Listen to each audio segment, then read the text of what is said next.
Welcome to Game Misconduct. I'm CT here with Dory. Hello. Don't forget to follow us on social media, Game Misconduct. Also, you can watch the podcast on YouTube now. Look for Game Misconduct Podcast. All right, we're gonna dive in. It's a special Turkey Day edition, because Thanksgiving is Thursday, obviously. Duh.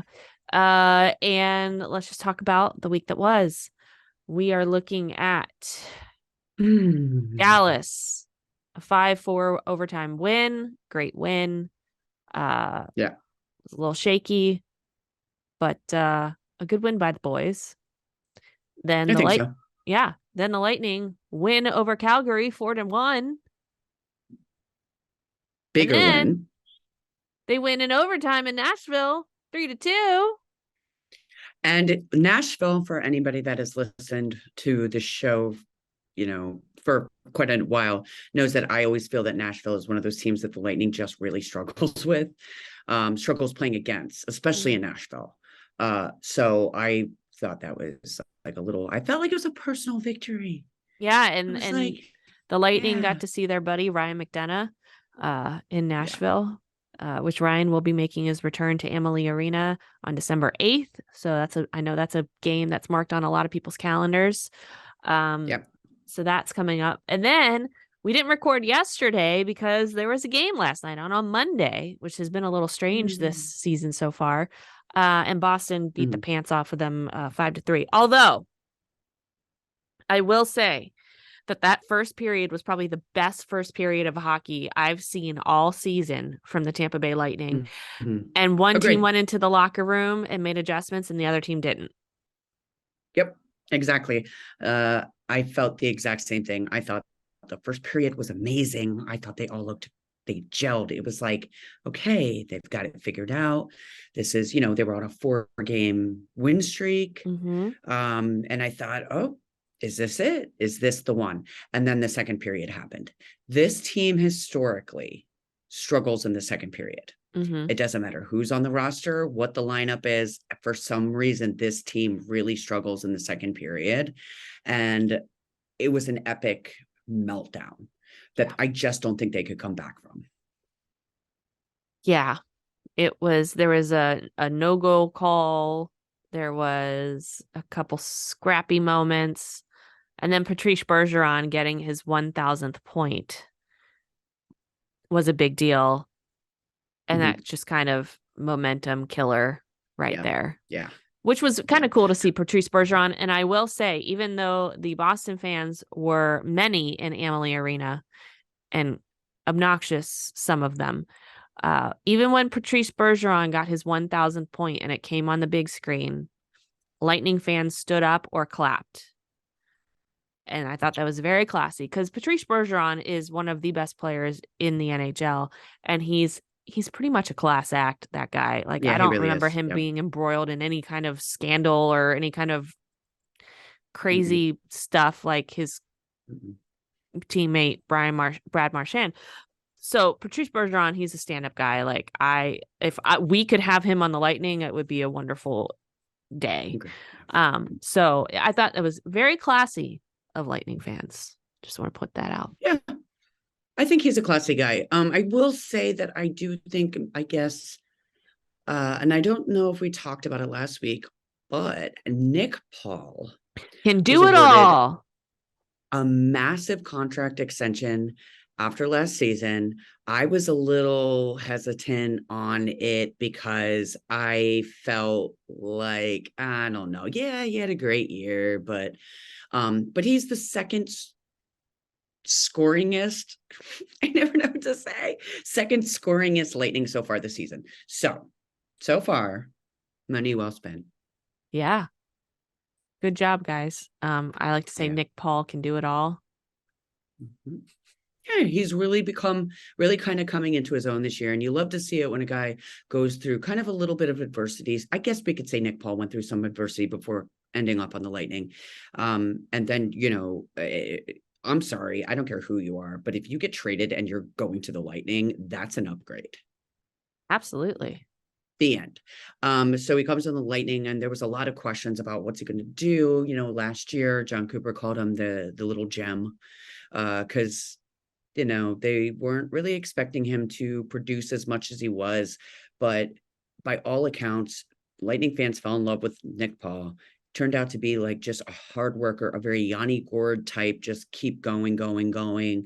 And he was rewarded with the extension, and now he's having, I think, a breakout season. So yeah, he's fun to watch. Nick Paul. That's for sure. Anything else you want to comment on? Because it was a nice week of wins. Last night, Monday night against the Bruins wasn't so good, but I feel like they're really starting to string together some wins and really kind of figure things out. I think they really miss Anthony Cirelli. Hopefully he'll be back soon. Yeah. Bogo back on the ice. So that Yep. was good to see. But I think we're finally starting to see the identity of this team a little bit more. I think so too. And also be remiss not to point out that was the first loss against an Atlantic Division team.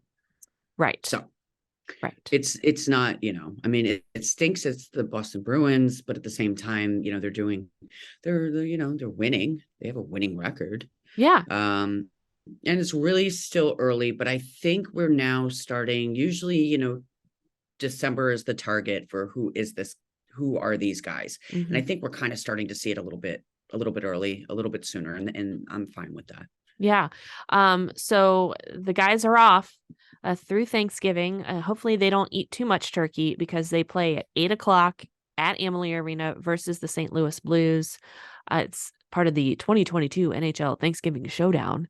It'll be on TNT. And that again is at 8:00. And I love the TNT broadcast. I'm just going to point that out there. And then they get on a plane and they do back-to-backs on the 28th Monday in Buffalo, and then the next night in Boston. So maybe they'll, have some, overflow from the game last night and want to have a better showing. I just hope they can get into Buffalo, because did you see all that snow that they had last weekend? Yeah. They had to move the football game to another city because they couldn't get all the snow out. Somebody had to dig their quarterback, Josh Allen, out of his house. Like he had to have people come and help dig him out of the house so he could get to the game. It's life in Buffalo. I guess so. So hopefully the weather gods are looking down on that road trip, because it's a tough back-to-back, the 28th and the 29th. And then can't believe it, but we're in December, and that first day of December, they're in Philadelphia against the Flyers and their coach, John Tortorella, who's no stranger to the Tampa Bay Lightning. Before the Lightning have a 6-game homestand for the first couple weeks of December. So lots of games at Amalie Arena to get excited about. A couple Atlantic Division foes as well. There is a Smash Mouth concert that was rescheduled from the season kickoff because of Hurricane Ian that has now been rescheduled to before the date, the December 10th game, which is a 4:30 puck drop on a Saturday, December 10th. And Smash Mouth will be playing right before that out on the plaza. I think it's at around 3:30-ish. You can check out Tampa Bay Lightning's website for more information on that. But, hey, now you're an all-star. Get your groove on. Mm-hmm. They're going to be performing. I will not be at that game. It is my birthday. However, I do like to tell people that the Lightning are throwing a big birthday party for me. There you go. That day. There you go. Because it's all about me. Smash Mouth is coming to perform for your birthday. All right. Well, Dory, do you have anything you want to cover before we go? Because we are off next week because I'm in the middle of the ocean on my yearly cruise that I take by myself. I know it's weird, but I love it. No, I think when we reconvene in a couple weeks, I think we'll have a whole bunch to talk about, and hopefully it's a bunch of wins. I like it, Dory. So yes, we'll be off until the week of the 5th, where a new episode will come at you. And we hope you have a wonderful Thanksgiving with your family, eat lots of food, and enjoy the time with family, because it's special. And I love a good nap on Thanksgiving as well. Eat all the food, take a nap. It's the best. And then have leftovers from the food earlier. That's what I like to do. Yeah. No, you go out for Thanksgiving, don't you? Yeah, you don't, Yeah. you're like, I ain't cooking. No, no, no. I'm gonna have somebody No, else well, serve I me. actually do it. I actually cook on Friday. I do Black Friday shopping with Okay. my future son-in-law. Yes, Um, congratulations. thank you. And we do Black Friday shopping every morning, every Black Friday morning. Hmm. And then I will set up Christmas Yeah, and then cook another Thanksgiving, because you went like a out real for dinner Thanksgiving, on Thanksgiving because Day. my Yes. mother insists on going to a restaurant on the Well, beach for okay. Thanksgiving dinner. Well, enjoy that and then enjoy your Thank second. you. You kind of get like 2-for-1 deal. It's kind of I nice. kind of do. I Yeah, kind of do. My kids, I thought about that. And I was like, they actually get two Thanksgivings, but that's fine. it's fine. It's good to give thanks. Well, thank you for listening and watching our podcast, and we will catch you in a couple weeks.